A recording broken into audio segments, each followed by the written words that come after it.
Class 11-এর political science কোশ্চেনের answer তোমরা সবাই মন দিয়ে শোনো আর লেখো, আর সবাই লাইক অ্যান্ড সাবস্ক্রাইবটা দিয়ে দাও।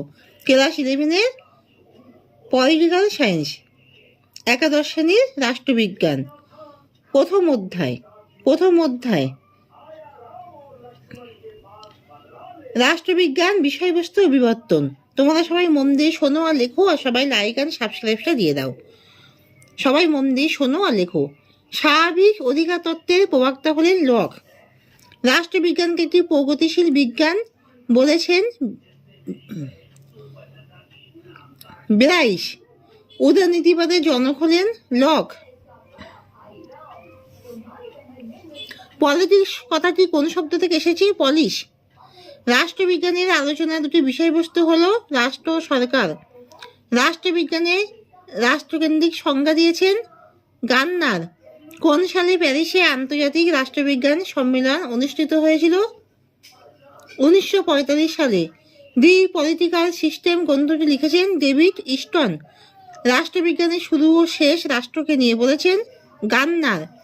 রাষ্ট্রবিজ্ঞান হলো রাষ্ট্রের অতীত, বর্তমান ও ভবিষ্যৎ পাঠ। উক্তিটি কার? গেটেল।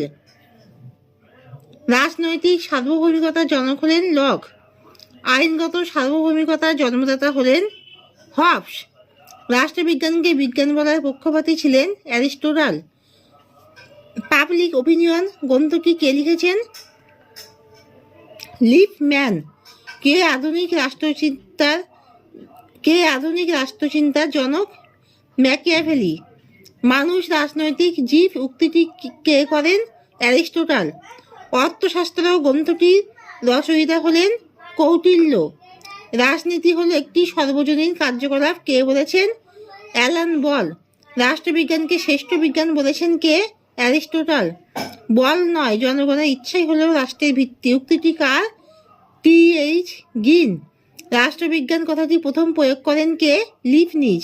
মধ্যযুগীয় একজন রাষ্ট্র ও চিন্তাবিদের নাম হলো মার্কস।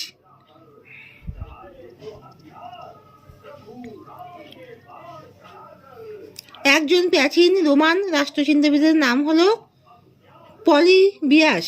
রিপাবলিক গ্রন্থটির লেখক হলেন প্লেটো।